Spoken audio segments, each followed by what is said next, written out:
así fue subyugado Madián delante de los hijos de Israel. Y nunca más, dice, volvió a levantar cabeza, y reposó la tierra 40 años en los días de Gedeón. Entendamos, mi amado hermano, hasta el presente versículo, que ya Israel había obtenido la victoria por intermedio de ¿quién? De Gedeón. Amén. Sin embargo, si Madián no fue totalmente erradicado o destruido, quedó siempre un remanente, pero ya no con la fuerza como la que había tenido antes al dominar, al subyugar a Israel. Ahora Israel había subyugado a Madián. La Biblia me menciona en el versículo 28 que nunca más volvió a levantar cabeza. ¿Sí? Nos dice el Señor en su palabra, versículo número 28 en la parte final, y reposó la tierra ¿cuánto tiempo? Reposó la tierra 40 años, pero lo hizo mientras Gedeón vivía. Fue el mismo tiempo que gobernó Gedeón a la nación de Israel. Cuando vamos al versículo 29, dice, luego Jeroboam, hijo de Joás, fue y habitó en su casa. Recuerde, cuando se habla de Jeroboam, se está hablando del mismo Gedeón, simplemente con una variante en cuanto al significado del nombre. ¿Qué significaba Jeroboam? El que pelea o el que contiende contra Baal. Sí, entendiendo que Baal era un dios pagano, que lo vamos a ver más adelante de qué se trata. Entonces dice el Señor en el verso número 29, luego Jeroboam, hijo de Joás, fue y habitó, dice, en su casa. Versículo número 30. Y tuvo Gedeón, sí, aquí muchos podrán de pronto, sí, discrepar con la forma de vida que llevaba este siervo. Y tuvo Gedeón 70 hijos que constituyeron su descendencia. Pero aquí está la situación, porque tuvo, dice, ¿cuánto? Tuvo muchas mujeres.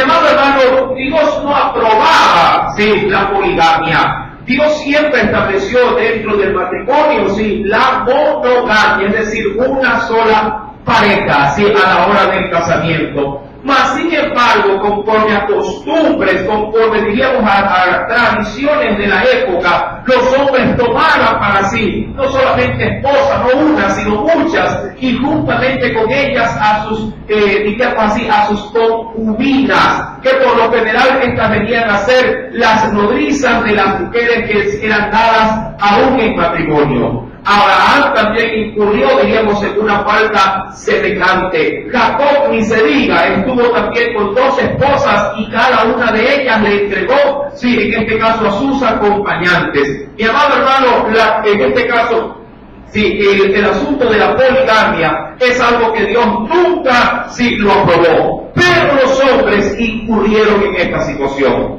No por ende, las consecuencias, como se suele muchas veces apreciar, no se deja esperar. La Biblia menciona en el versículo número 29, luego que Jeroboam, hijo de Joás, fue y habitó en su casa, y dice la Escritura que tuvo, sí, una gran descendencia, 70 hijos que constituyeron su descendencia, porque tuvo muchas mujeres. Verso 31, también su concubina. ¿Sí? ¿Cuándo se recuerda el término de concubina?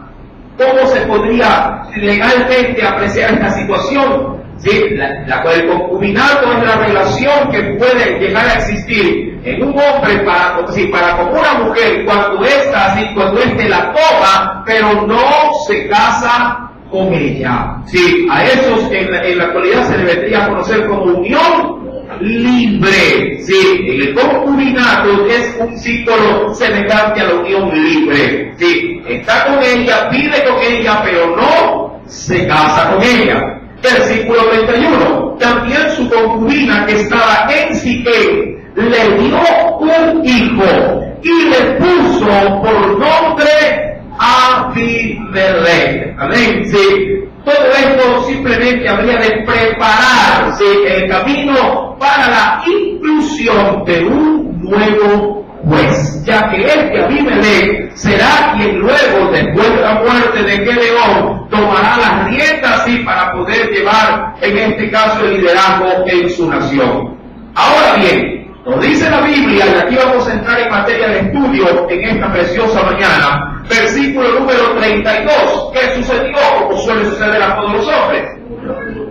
Murió Gedeón, hijo de Joás, en buena vejez, y fue sepultado en el sepulcro de su padre Joás. ¿En qué lugar? En Ofra de los Abiezeritas. Si usted recuerda, este lugar era el mismo donde él por primera vez sí salía, en este caso, a recoger el trigo, y el Señor, sí, en este caso, le hace una demanda, le dice: varón esforzado y valiente. Versículo número 33 nos dice que él murió y fue sepultado. Verso 33. Pero aconteció que cuando murió Gedeón, los hijos de Israel, ¿qué pasó, mi amado hermano? Volvieron a prostituirse. Ahora, qué interesante es ese término. Si volvieron a corromperse o a dañarse de tal manera que se nos podría comparar como alguien que se dedica a la prostitución. Sí, en un significado muy corto, muy ambiguo, se podría decir que la prostitución es la relación sexual, sí, desenfrenada con varias personas,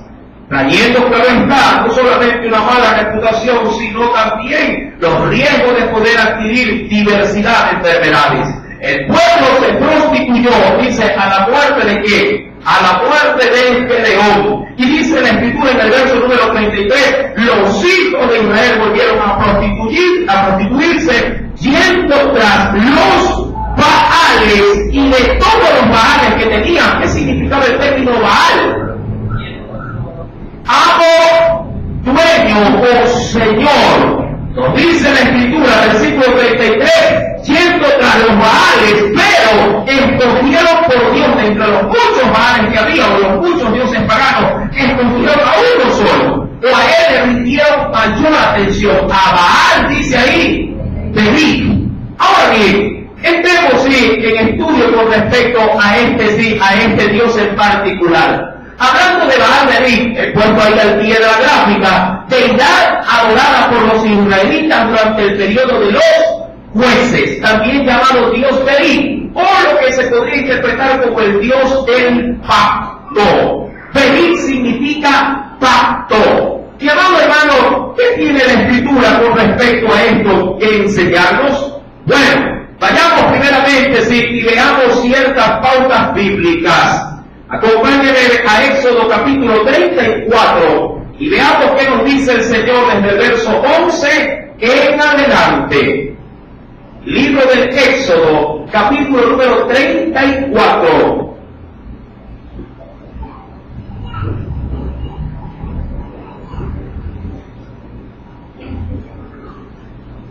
¿Lo tiene?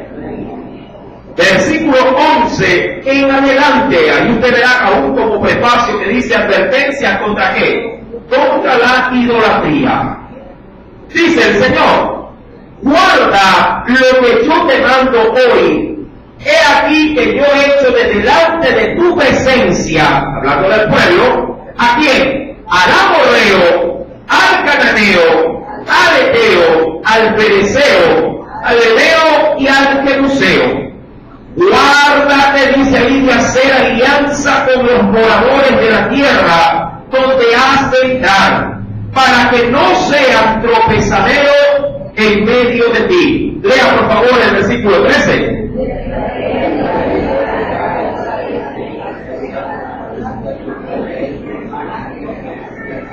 Recuerdo algo, ¿quién era Sera? Esto ya lo vimos también en enseñanzas pasadas. La esposa de Baal. ¿Recuerda dónde se la plasmaba esta diosa? En los troncos de los árboles. Sí, versículo número 14. Porque no te hace inclinar a ningún otro Dios, pues Jehová, cuyo nombre es celoso, Dios celoso es. Verso 15, léalo por favor.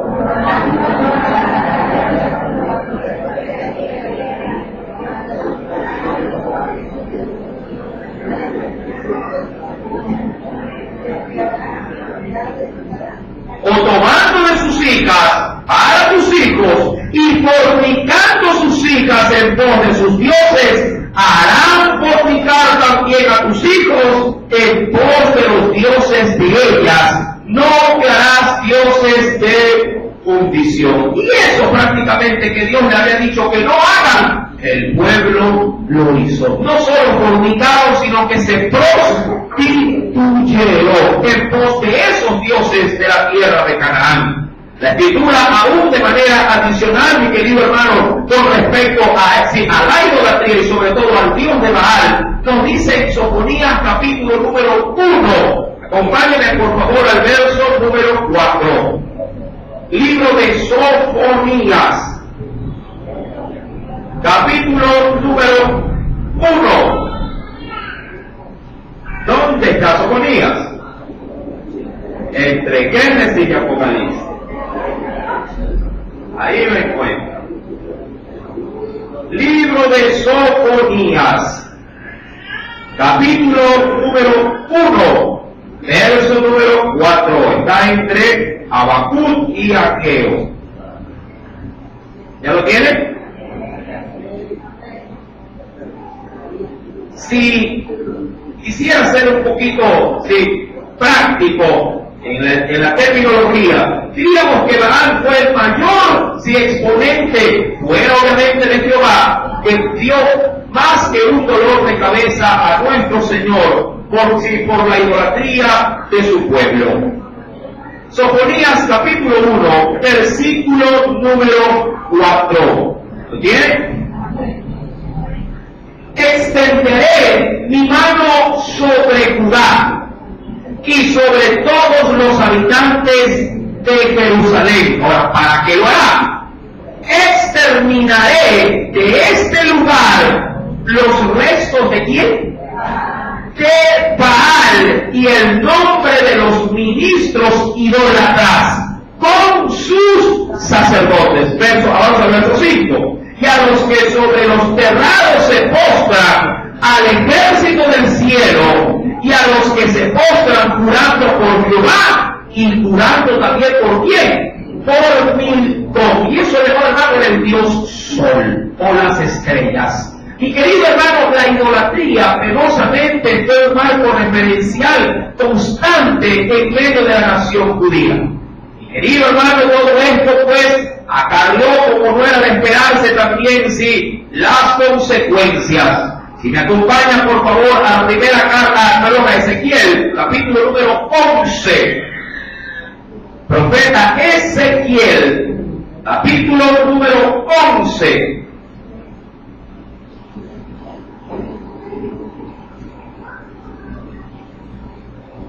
Libro de Ezequiel, capítulo número 11, versículo número 21. Verso número 21, nos dice el Señor: mas a aquellos cuyo corazón anda tras el deseo de sus idolatrías y de sus abominaciones, yo traigo su camino sobre sus propias cabezas, dice Jehová el Señor. Ahora, esto es un texto muy revelador. Ya, hermanos, dice la Biblia que a los idólatras Dios traerá qué cosas sobre su propia cabeza. Sus caminos. Ahora, ¿en qué caminos andaba Israel? Volvamos por favor nuevamente. Jueces capítulo número 8, versículo número 33. Donde nos dice: aconteció que cuando murió Gedeón, los hijos de Israel volvieron ¿a qué? A prostituirse, yendo tras los Baales, y escogió de todos, dice, por Dios a Baal Perí. Hermano, Dios, de acuerdo a la promesa y a su palabra, o a la sentencia que da en Ezequiel, sus propios caminos habrían de irse en contra de ellos mismos. Pero algo nace en mi corazón, que quiero compartir. El pueblo de Dios en la actualidad también podría llegar a tener ídolos. Más allá de los remarcados en estatuas, en cuadros, imágenes o cosas semejantes, la Biblia dice que sí. Y hay que estar alerta y apercibido para no inclinar nuestro corazón a la idolatría. ¿De qué habla la Biblia específicamente? Acompáñenme por favor primeramente nuevamente, sí, en la primera carta a los Corintios, capítulo número 10. Primera carta a los Corintios, capítulo número 10.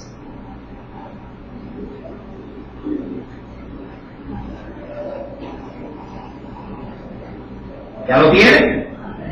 Versículo número 7. Es un texto, por cierto, que lo vamos a analizar en gran manera el próximo día jueves en el estudio de los Corintios.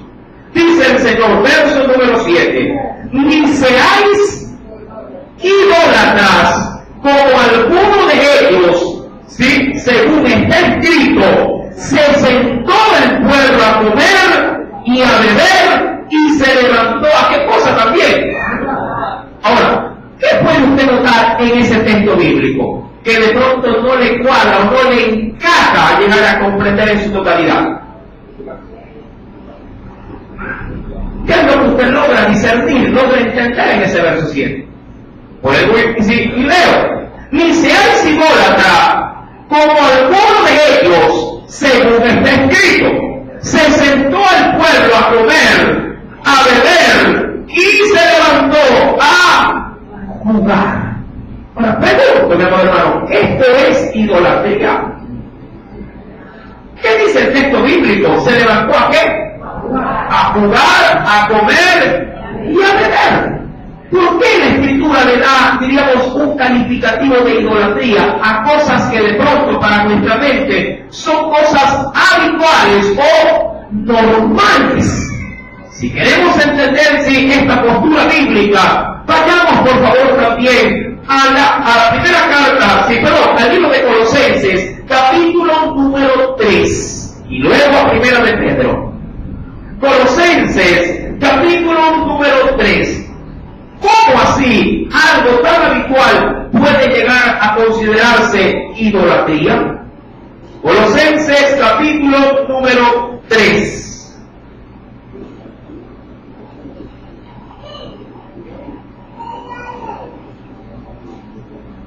¿Ya lo tiene? Verso número 5. Dice el Señor, haced morir, ¿sí? Pues lo terrenal en vosotros, y empieza la lista, fornicación, ¿sí? ¿Qué más? Impurezas, que es todo aquello que te puede ensuciar, pasiones desordenadas o concupiscencias, malos deseos y avaricia.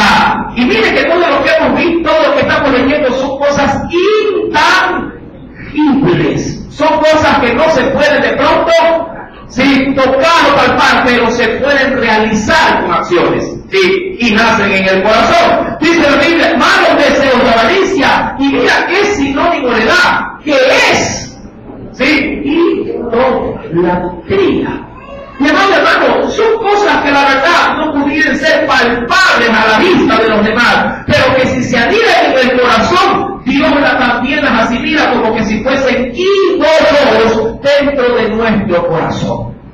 La avaricia, es decir, el amor, ¿por qué? Por el dinero, sí, el amor por tener cosas materiales en exceso, bien puede ser también un ídolo para nosotros. De la misma manera dice la Biblia, los malos deseos, las pasiones desordenadas, las impurezas, fornicación, todo esto, si usted le da el primer lugar en su corazón, bien también puede considerarse un ídolo. Y querido hermano, en primera carta del apóstol San Pedro, capítulo número 4, también lo complementa así el Señor. Primera de Pedro, capítulo número 4. Hay un denominador común en todos ese versículo número 3. Todo tiene que ver con deseos de la carne. ¿Lo tienen? Primera carta del apóstol Pedro, capítulo 4, verso 3. Basta ya el tiempo pasado para haber hecho lo que agrada a los gentiles. A mí me gusta este texto porque es uno de los que a mí me sirve para evangelizar sobre todo a las personas inconversas, o aquellos que, habiendo experimentado de todo en el mundo, se le invita a dejar todo eso atrás y que tenga una nueva experiencia en el Señor. Basta ya el tiempo pasado para haber hecho lo que agrada a los gentiles, andando, y miren, ¿en qué? Lascivias, concupiscencias, embriagueces, orgías, disipación y abominables idolatrías.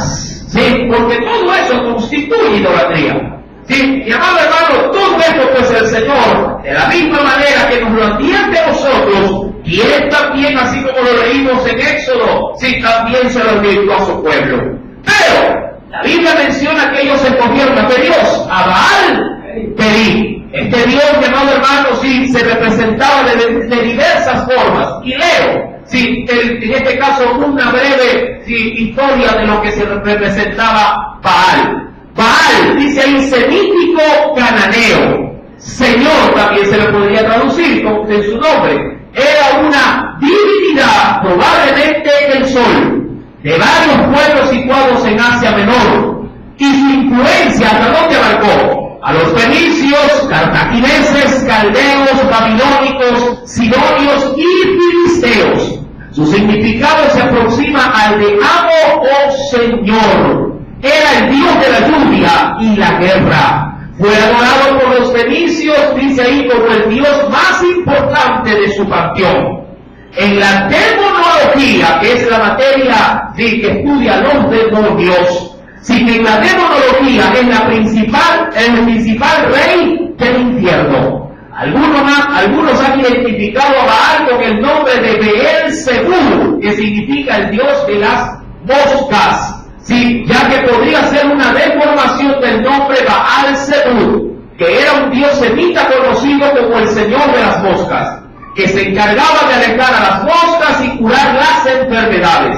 Fue utilizado como una, y eso sí, antítesis, es decir, como algo contrapuesto a Dios. Y desde ese entonces cualquier dios pagano que fuese adorado en lugar de él fue llamado por los hebreos de esta forma, como expresión de desprecio o burla. De ahí que cualquier dios o genio que fuese idolatrado en lugar de Yahvé fue llamado demonio o Baal también, o Baal-Zebú.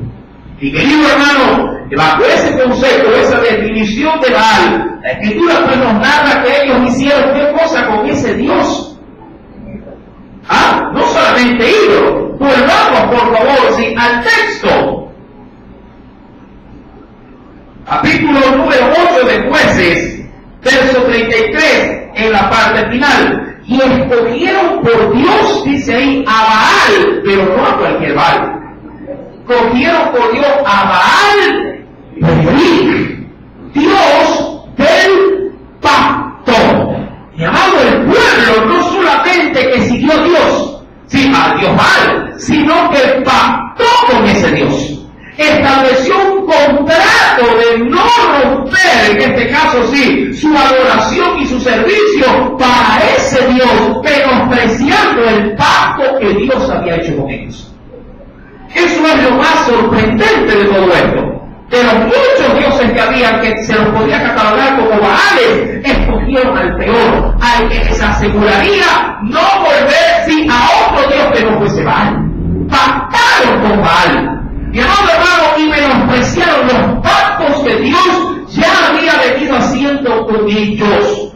Recuerden que si alguien establecía pactos sobre la tierra con el hombre, era Jehová. De hecho, si usted va y me acompaña por favor a Génesis capítulo número 9, usted verá de qué manera Dios pactaba con el hombre. Génesis capítulo número 9.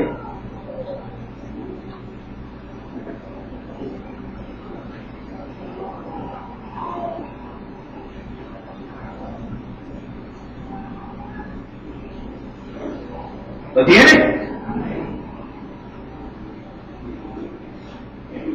Versículo número 13 al versículo número 15. Este es uno de los primeros pactos que Dios establece con la humanidad. ¿sí? Y es un bonito pacto que puede servir inclusive de ilustración como padres sobre nuestros hijos. ¿Ya lo tienen? Dice el Señor: mi arco he puesto en las nubes, el cual será por señal del pacto entre mí y la tierra. Verso 14, léalo por favor.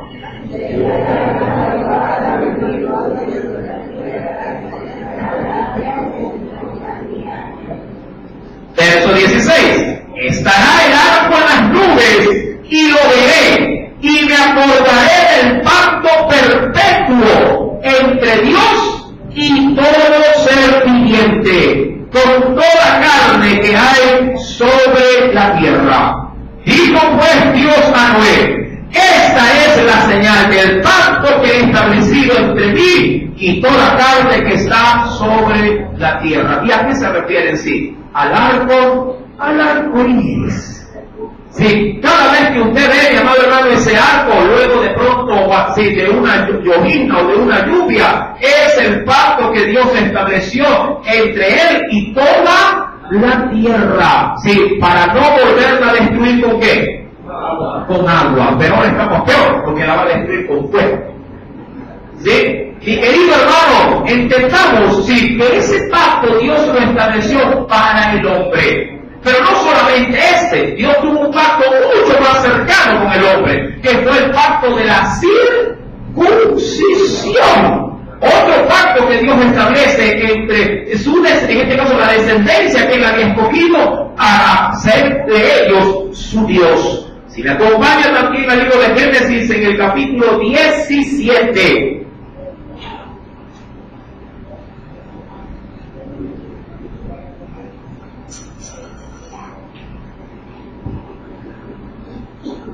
¿Lo tiene? Génesis capítulo número 17, versículo número 9 en adelante. Dijo de nuevo Dios a Abraham: en cuanto a ti, guardarás mi pacto y tu descendencia después de ti por sus generaciones. Este es mi pacto que guardaréis entre mí y vosotros, y tu descendencia después de ti. Será circuncidado todo varón de entre vosotros. Circuncidaréis pues la carne de vuestro prepucio, y será por señal del pacto entre mí y vosotros. El pacto de la circuncisión, la cual se forjaba entonces en el prepucio del hombre, se cortaba con un cuchillo de piedra, sí, y esa, digamos que esa carnosidad que excedía, salía, se quedaba, mi amado hermano, como en este caso una señal de que Dios era el Dios de ese pueblo. Ese pacto era un pacto eterno, y este pacto es un pacto que no se puede romper. Aún la iglesia, hasta el día de hoy, sin saberlo, lleva sobre sí el pacto de la circuncisión. ¿Cómo? Vayamos por favor a la Escritura y veamos qué nos dice el Señor. En Hebreos, capítulo número 10.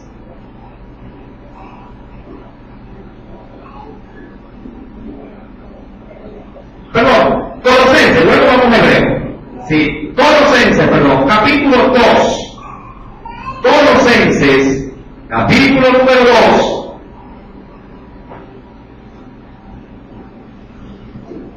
Colosenses, capítulo 2, versos 11 y 12. La iglesia al presente también sin saber, ¿sí? Aunque la Escritura lo revela, nos hace saber que este pacto está sobre nosotros. ¿Ya lo tienen? Dice el Señor. Colosenses 2, versos 11 y 12. En Él, hablando de Cristo, también fuisteis, ¿qué cosa? Circuncidado, con circuncisión no hecha a mano, al echar de vosotros, ¿qué cosa echó el Señor? el cuerpo pecaminoso carnal en la circuncisión circuncidados. En la circuncisión ¿de quién? De Cristo. Verso 12. ¿Cómo se efectivizó ya en nosotros esa circuncisión? Mira, ahí lo dice.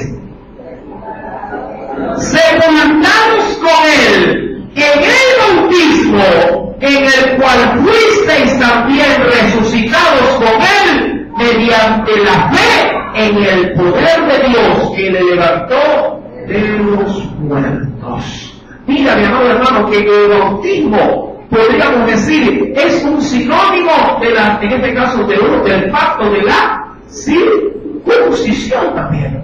Y querido hermano, recuerde que usted cada vez que se somete en obediencia a Dios, aún cumpliendo las demandas para la iglesia, se afirma o se reafirma el pacto de Dios sobre su pueblo.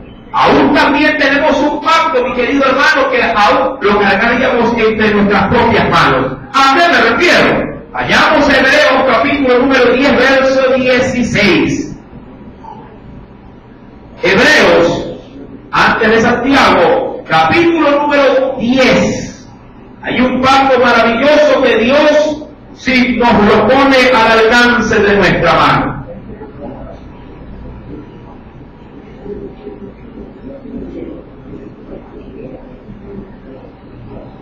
Capítulo 10, versículo número 16.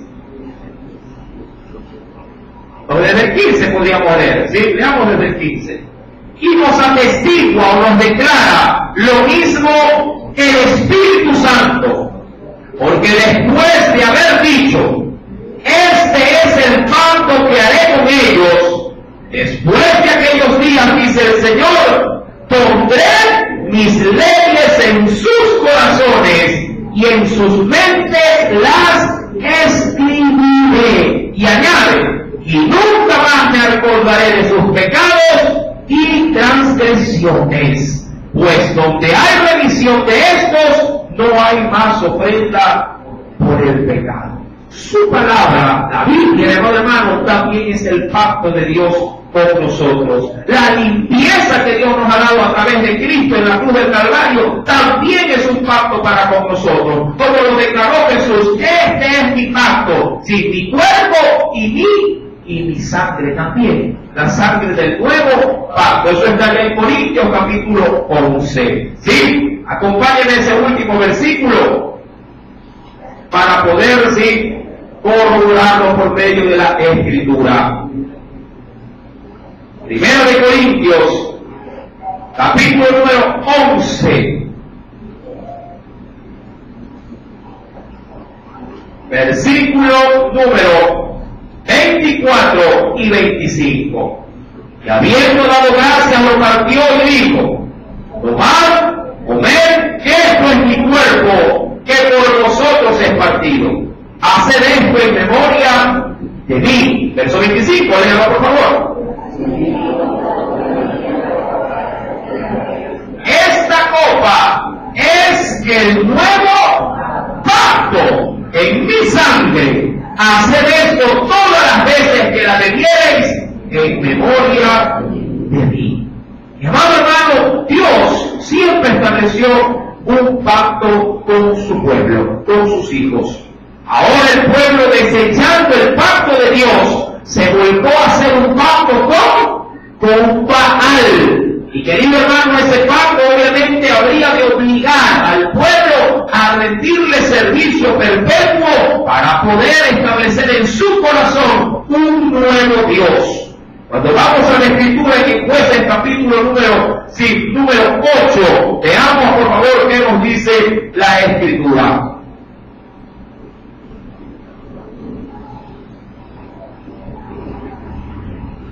¿Lo tienen? Jueces capítulo número 8, verso 33. Pero aconteció que cuando murió Gedeón, los hijos de Israel volvieron a prostituirse, yendo tras los Baales, y escogieron por Dios a Baal Perim. ¿A dónde arrastró esto? Verso número 34. Y no se acordaron, obviamente, al establecer un nuevo pacto con otro Dios, ¿qué pasó con el que los lideraba? Y no se acordaron los hijos de Israel de Jehová su Dios, de todos sus enemigos en derredor. Ahora, ¿qué tiempo le llevó al pueblo a olvidarse de su Dios? 40 años. Mientras que León estaba ahí, les recordaba que Dios los había librado. ¿Por qué digo que les recordaba? Porque recuerde que Gedeón menospreció para sí el reinado de Israel. A él se lo ofrecieron, a él le dijeron: sé tú nuestro rey, sé tú nuestro líder. Y él dijo: yo no los voy a liderar, ni yo, ni mi hijo, ni mi descendencia. Si alguien los va a liderar, que sea el Señor. ¿Verdad? Acompáñenme rápidamente a Jueces 8, pero en versículos anteriores. Jueces, capítulo número 8. Gracias. Versículo número 22. En adelante. ¿Ya lo tienen? Y los israelitas dijeron a Gedeón: sé nuestro Señor o nuestro Baal, porque significaba lo mismo, sí, el término, tú y tu hijo y tu nieto, pues que nos has librado de mano de Madián. Versículo número 23.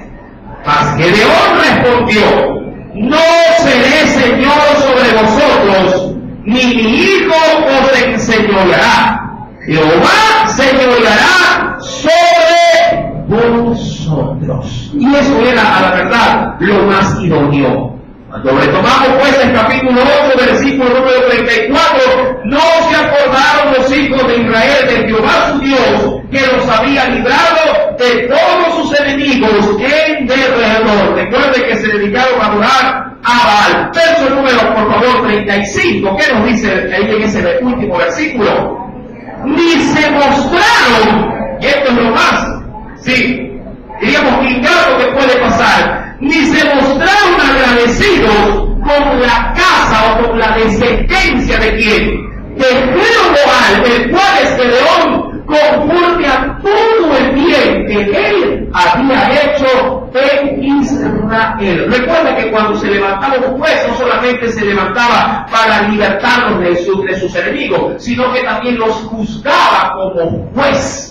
Y hacía prácticamente como un caudillo en medio de su nación. Pero la Biblia dice que no mostraron para con Gedeón. ¿Qué cosa no mostraron? No le mostraron agradecimiento. Dice, no fueron agradecidos. No hay cosa más lamentable, mi querido hermano, sí, que uno, digamos, brinda de todo, si brinda todo de sí, para establecer un vínculo de amor, un vínculo de amistad, y cuando usted requiere alguna ayuda, algún soporte a esa otra persona, sí, le pague de una manera de indiferencia. Cuando vamos a la Escritura, también el Señor tiene mucho que decirnos al respecto. Sí, vamos por favor a la carta de Colosenses, en el capítulo 3, versos 14 y 15. Este texto, mi amado hermano, de pronto para muchos no tiene mayor significado o valor, pero la Escritura sí lo realza. Colosenses capítulo 3, versos número 14 y 15, nos hace saber lo siguiente. ¿Ya lo tiene? Y sobre todas estas cosas, vestidos de amor, que es el vínculo perfecto. Y quiero llegar al 15. Y la paz de Dios gobierne en vuestros corazones, a la que asimismo fuisteis llamados en un solo cuerpo. Pero mira lo que dice la última frase de ese versículo. A diferencia de lo que el pueblo de Israel lo fue con Gedeón y su descendencia, el Señor nos dice en esa última parte: ser agradecidos. Ahora, ¿cómo somos agradecidos para con Dios? Sino más bien demostrando su obediencia al Señor. Amén. Todo lo que Dios ha hecho por nosotros, por lo menos amerita de nosotros hacia Él agradecimiento. ¿Usted se acuerda cuando fueron sanados los 10 leprosos? ¿Cuántos regresaron a la gratis? Uno. Y de paso, el que fue era el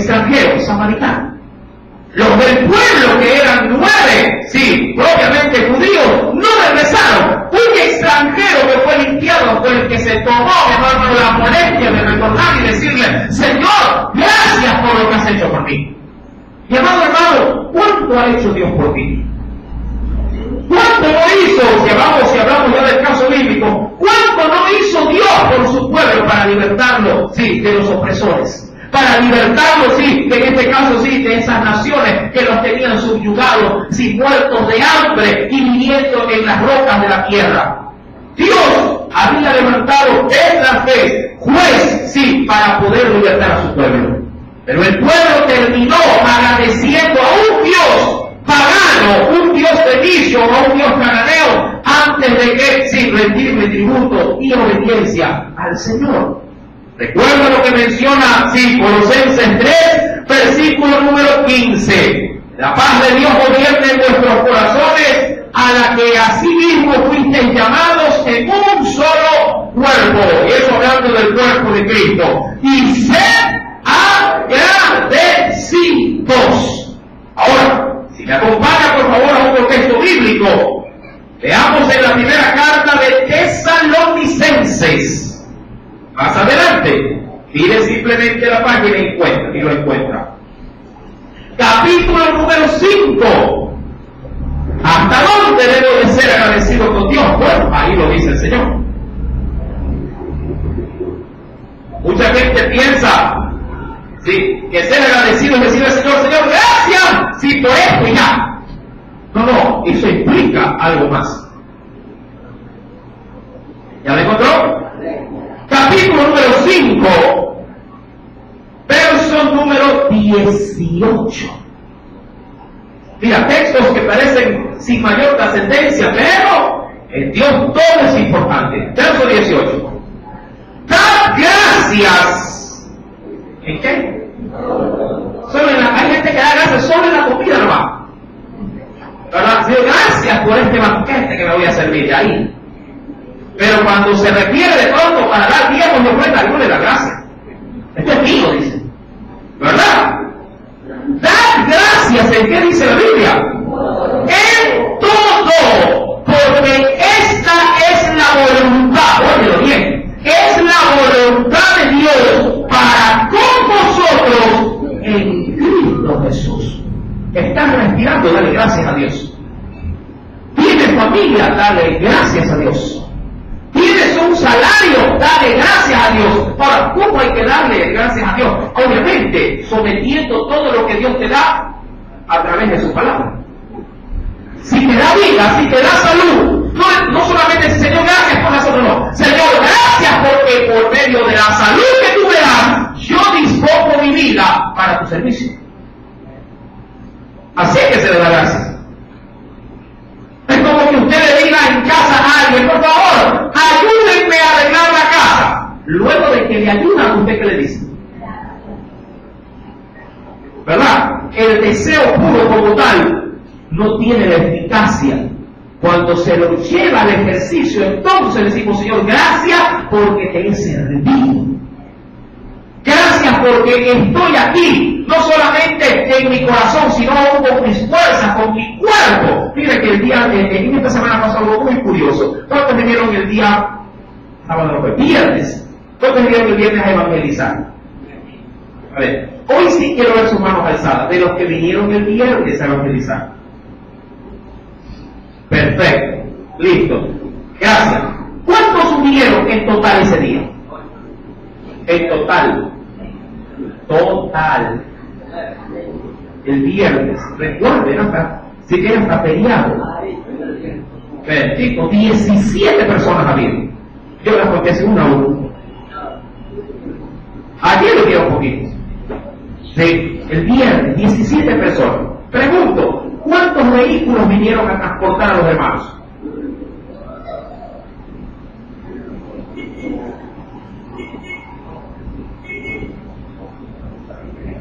¿Verdad? Yo como si fueran los amén, yo sabía. Se fue la alabanza, se fue el gozo. Y hermano, no había un solo vehículo para transportar. Ni uno solo. Hay que dar gracias a Dios. Lea el texto, traiga luz y léalo. Haga fuerza.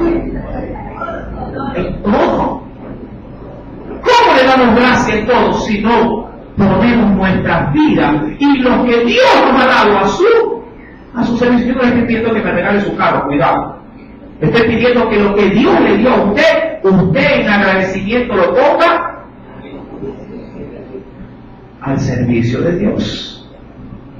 Ya hay quienes se han olvidado, sí, la labor que implica, mi amado hermano, sí, llevar una iglesia. Usted tiene algo que Dios le ha dado, póngalo al servicio del Señor, porque de esa manera le está agradeciendo.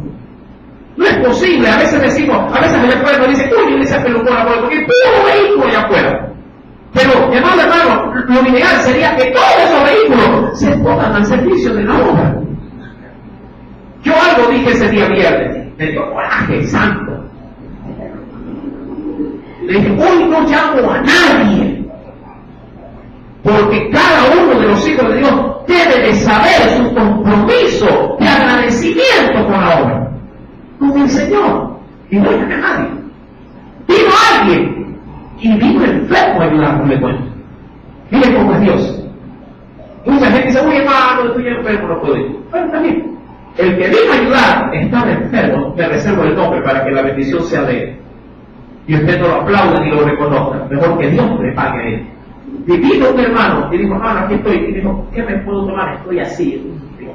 Tome esto. Y yo, por soy médico, igual ahí le receté, no para eso. ¿Sí? Y fue, hermano. Y lo que es maravilloso, el Señor lo sanó.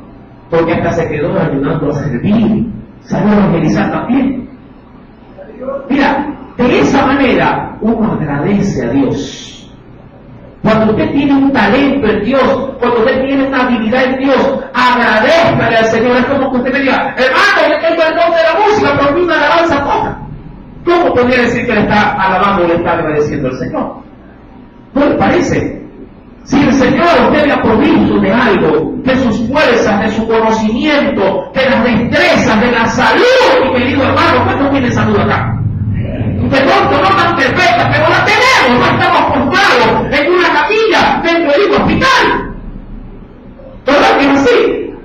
El pueblo de Israel no fue agradecido, sino que pactó con un dios pagano, con Baal, Dios del pacto.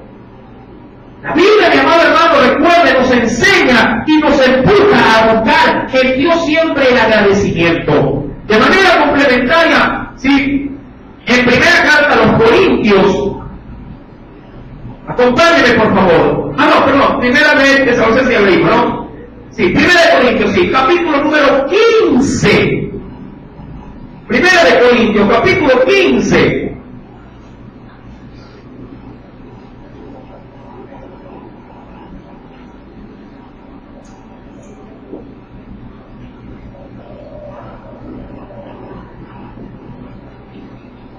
Si algo refleja este asunto del agradecimiento, mira, lo dice el verso 57 y 58.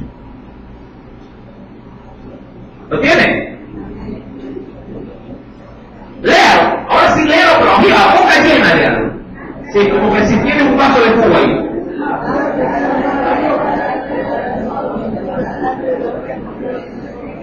Y el 58 también.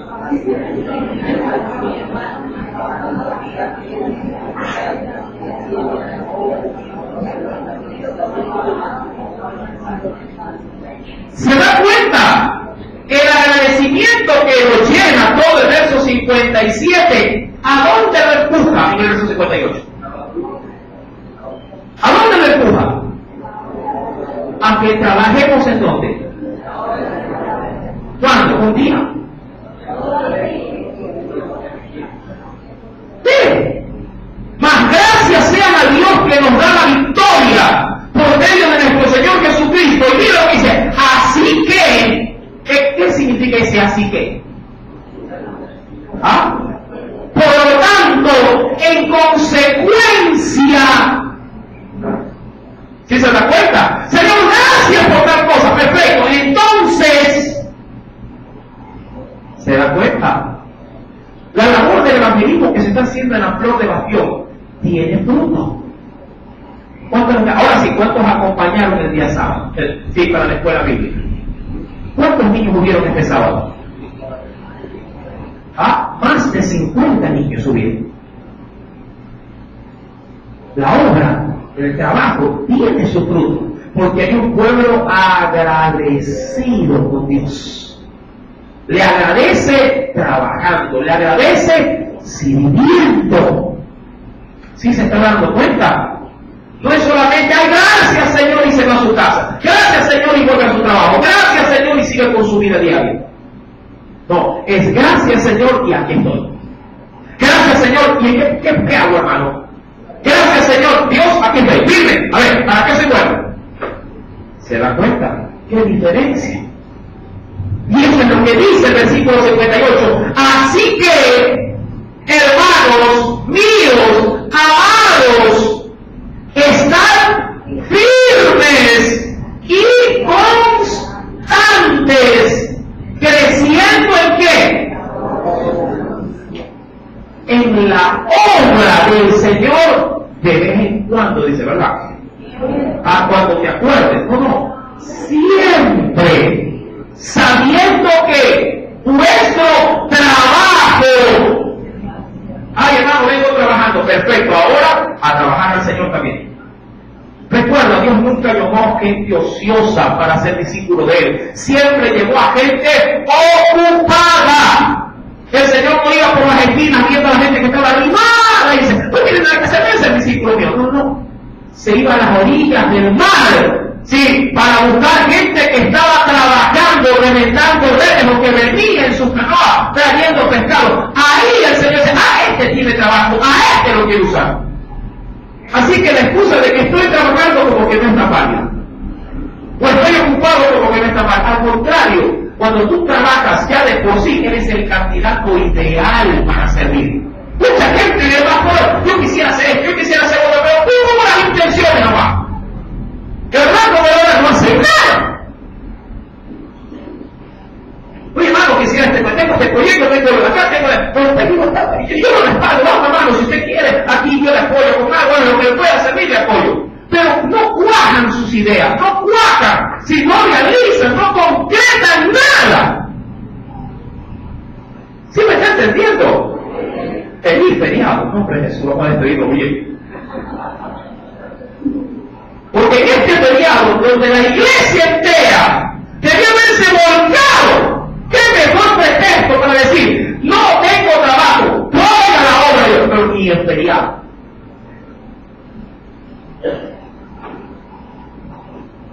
¿Se da cuenta? ¿Qué tan comprometido está con la obra de Dios? Eso sí, queremos dar que el Señor, si Él sí nos cumpla, Él sí tiene que cumplir, no sea feriado o no sea feriado. ¿Verdad que sí? Él sí tiene que cumplir sus compromisos, sea o no sea día feriado. ¿Y nosotros? ¿Dónde estamos? ¿Qué fue el pueblo? A veces leemos, uy, qué malo es el pueblo, Gedeón que luchó, que los libró, que se sacó al aire, él con 300 más. Sí, el pueblo le pagó mal. Y obviamente no le pagaba mal el pueblo a Gedeón, le estaba pagando mal al pueblo a quién? A Dios. Porque en ese sentido Gedeón se constituía en el representante de Dios en esa tierra. Y dice el versículo 35 del capítulo 8 de Jueces, ni se mostraron agradecidos. ¿Se dan cuenta? Que el agradecimiento hay que mostrarlo. No se mostraron. Eso no se trata de ir a donde el hermano, abrazado hermano, estoy agradecidísimo contigo, lo abrazas y chao, chao, ya le agradecí, dice. Esa no es la forma correcta de agradecer. La forma, diríamos, ideal de agradecer es, sí, también, gracias Señor, ¿en qué te ayudo? ¿Qué puedo hacer? Y así siempre viene Dios a nosotros. Dios no solamente dice, ay, perfecto, si estás orando, sí, a ver, ¿qué tengo que hacer para que estés tranquilo? Y el Señor se mueve, y el Señor obra, y el Señor te liberta, y el Señor te sana, y el Señor te responde, el Señor resuelve tus problemas. Te lo demuestra. ¿Sí estás entendiendo el mensaje en esta mañana? ¿Verdad? Eso es lo que tiene por la Cristo. Dios.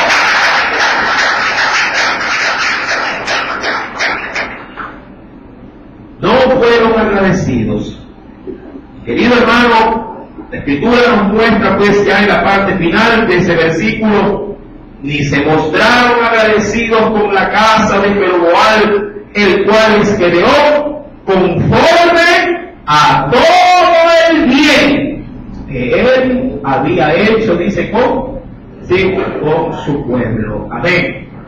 Amado hermano, pero esto trajo consecuencias. La idolatría, el haber pactado con Baal-Berith, trajo consecuencias sobre el pueblo de Israel. ¿Quiere enterarse qué le pasó ahora al pueblo que había elegido a Baal-Berith en vez de buscar a Dios? ¿Lo quiere saber? Eso, el próximo día domingo lo sabrá con la ayuda del Espíritu Santo. Si el Señor habló a tu vida, agradécelo. Sí, pero de otra manera. Amén. Bien. Venga, que el Señor añada bendición a su palabra. Vamos a orar. Padre, en el nombre de Cristo Jesús. Gracias. Gracias, Señor, porque en este tiempo tú nos has hablado. En este tiempo, Señor, tu gracia y tu misericordia ha sido grande y nos has dado preciosas lecciones de vida.